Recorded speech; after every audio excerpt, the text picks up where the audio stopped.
Levi watch comes to an end, but Levi is coming to Buffalo.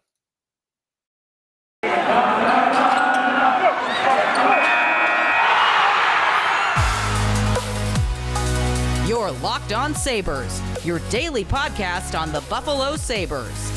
Part of the Locked On Podcast Network, your team every day.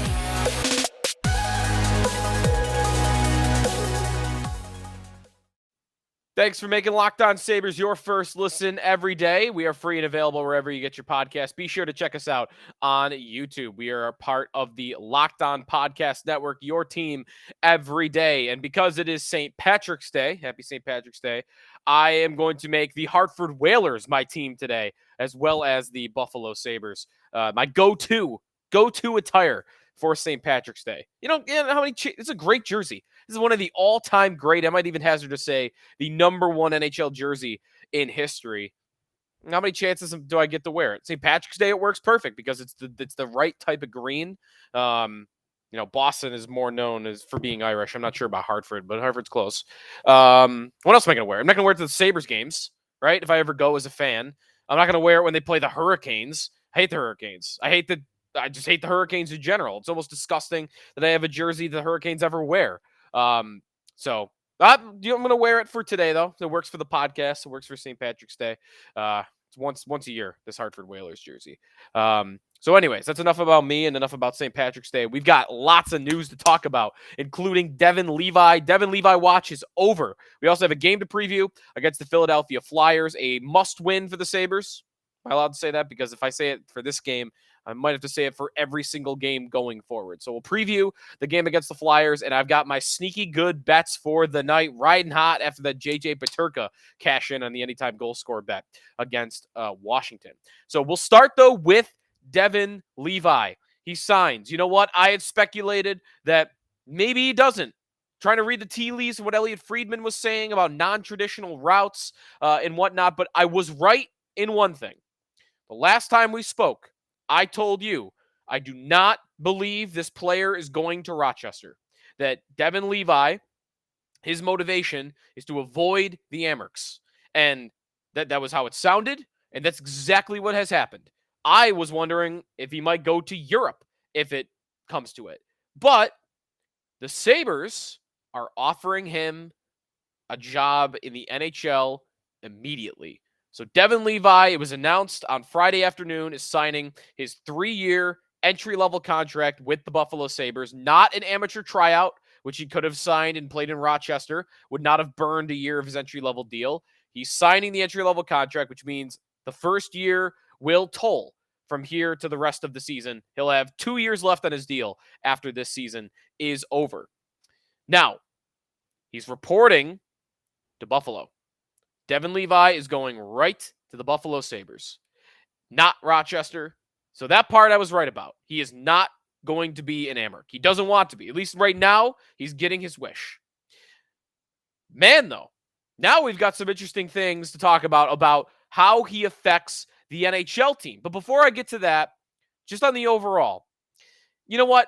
If the Sabres let this kid dictate their terms, I'm okay with that. It's not the end of the world to me. It's not a perfect scenario. It's not necessarily even a good look if it's true, which we don't know that it's true.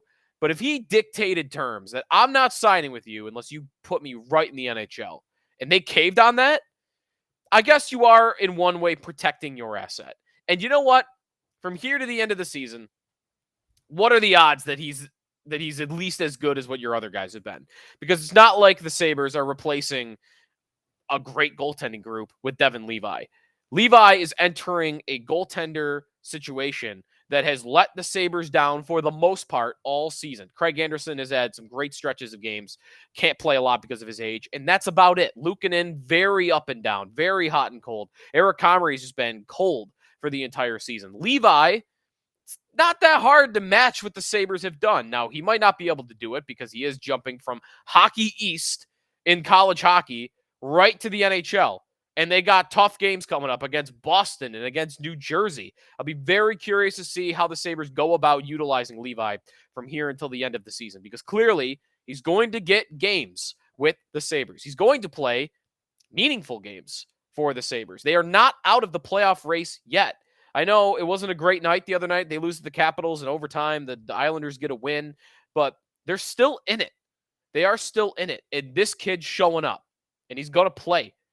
And I just wonder how much they will protect him. Or will they just throw the child in the deep end and watch him swim? I wonder about that because the next few opportunities to put him into game action, he's not playing against Philadelphia, clearly. He's got some immigration issues to work out because he's a Canadian citizen and not an American citizen. So work visa stuff, I think, is basically what's going on.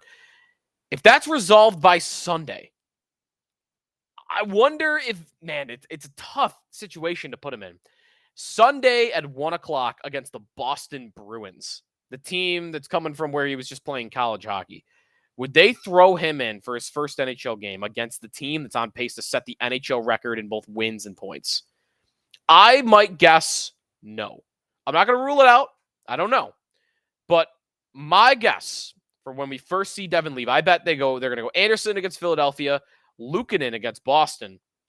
My guess at this point is that Devin Levi will make his Sabre debut Tuesday against the Nashville Predators. It is a home game. It is a pretty weak opponent, not quite as weak as Columbus or Philly, but a team that is not a playoff team and sold off some pieces at the deadline. So a soft enough opponent. And again, it's home. You're not rushing right in. You get a couple of practices under your belt. You get some time between the immigration issues. And I mean, he might not have a chance to practice before Sunday's game against Boston. So my guess is he's going to play Tuesday against Nashville. But how much is he going to play? The Sabres have 15 games remaining. 15 games remaining, and they are currently 6 points out of a playoff spot with 3 games in hand, and 1 game against that team that they are 6 points behind. Does Levi get 5 games? Does he get 7 games? Does he get 10? I think 2 things will determine it. 1, of course, how well he plays. If he plays great against Nashville on Tuesday, maybe they run it back and they put him in Friday against New Jersey with a couple of days rest in the middle. Or if they don't want to do that, maybe he plays on the weekend against the Islanders on that Saturday. But he's going to be a part of the rotation. Could he take the majority of the starts? One of 2 ways he could do that. One, he just plays great. And he just shows up, and this kid who was the best goalie prospect in the world, one of the best goalies in college hockey history, he's ready to go, and he is good right away. Not impossible. That would result in him playing the most games from here until the end of the season. The other thing that could happen is the Sabres fall out of the race. They get upset by the Flyers, and then it's Boston, and you lose that game. And now suddenly you're 10 out. And then, okay, maybe I beat Nashville, but there's Jersey. They're a Stanley Cup contender. I lose that one. And now I'm 12 points out, and I've got 10 games left, or I'm double-digit points away. Maybe they just say, let's just ride Levi from here to the end of the season. Let's really try to get an assessment of how close he is to NHL ready so we can gather that information for next season. Though that there's 2 different scenarios. They stay in the playoff race, but Levi gets hot, or they fall out of the playoff race and they just want to find out about him. And those 2 are 2 different scenarios where I think he could play 6, 7, 8, 9 games, maybe 10. I don't think it's crazy to see it, but it's exciting. It's exciting. A goalie hopeful. I didn't know that he was going to sign. There was some questions about it. It seemed likely, but there were some questions.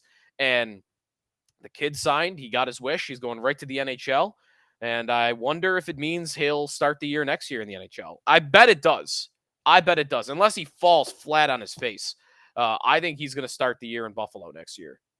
It's just a hunch. Of course, it's a long, long way off from knowing that.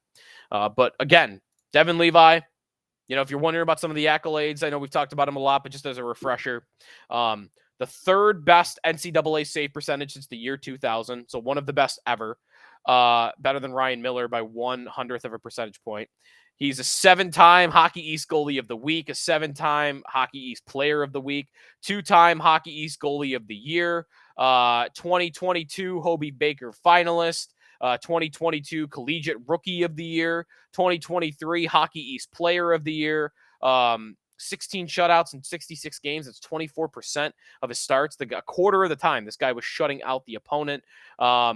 And then also he is up for the Hobie Baker this year and the Mike Richter Award for Goalie of the Year this year.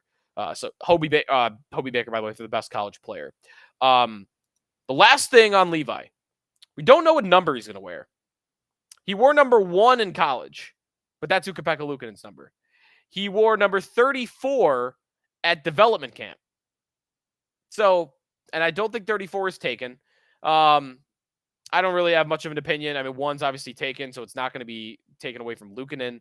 I like high numbers from goalies. High numbers. Vasilevsky wearing 88 or Holtby wearing 70. I'd like to see a nice, like a 91 on, am I forgetting someone that wears 91 for the Sabres? 91 would be my pick for Levi. Just pick that out of thin air. But I like high numbers for goalies.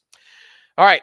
Time out here. We'll come back, preview the matchup against the Philadelphia Flyers, and then I got my 3 sneaky good bets of the night. That's coming up here on the Locked On Sabres podcast with Joe DiBiase. When we look at sneaky good bets, we're going to go to FanDuel Sportsbook, look at some of the odds, and that's where I'm going to make my bets for tonight's game. FanDuel is it's a perfect time. The tournament's heating up now. Download FanDuel, America's #1 sportsbook, because new customers get a no-sweat first bet up to $1,000. That's bonus bets back if your first bet doesn't win. Just download the FanDuel Sportsbook app. It is safe, secure, and super easy to use, and then you can bet on everything from the money line to point scores and threes drained. Plus, FanDuel even lets you combine your bets for a chance at a bigger payout with the same game parlay. So do not miss the chance to get your no-sweat first bet up to $1,000 in bonus bets when you go to FanDuel.com/locked-on. That's FanDuel.com/locked-on to learn more for Sabres and Flyers tonight, or for the weekend, or of course for the college basketball tournament, which is in full swing. Head to FanDuel Sportsbook. Make every moment more with FanDuel, an official sports betting partner of the NBA.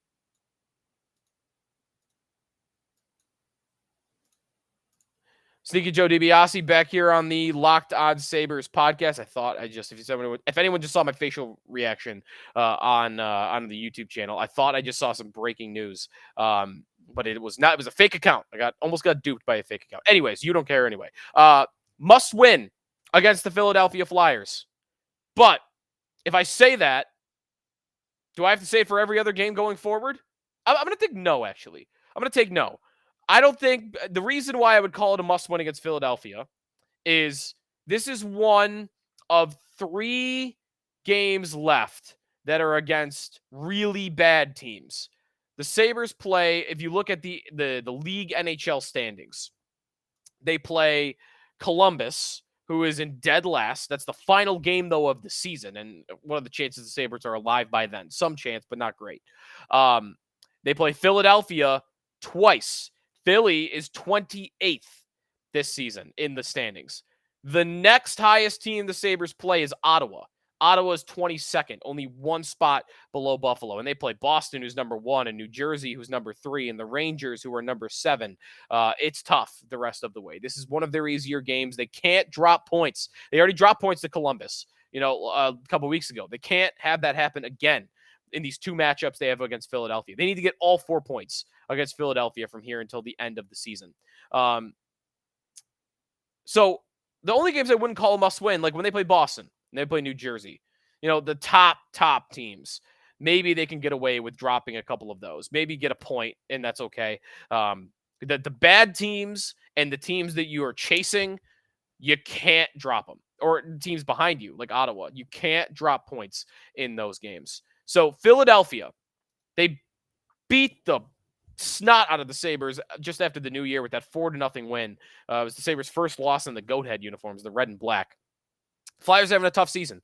Danny Briere, now their general manager after firing Chuck Fletcher. Briere is the interim GM, I should say. So you got a third 05-06 Sabre as a GM in the league. John Tortorella is the head coach. I wonder if Briere is going to stick with him. I don't know. I don't. John Tortorella doesn't strike me as the type of Danny Briere style coach, but maybe, I don't know.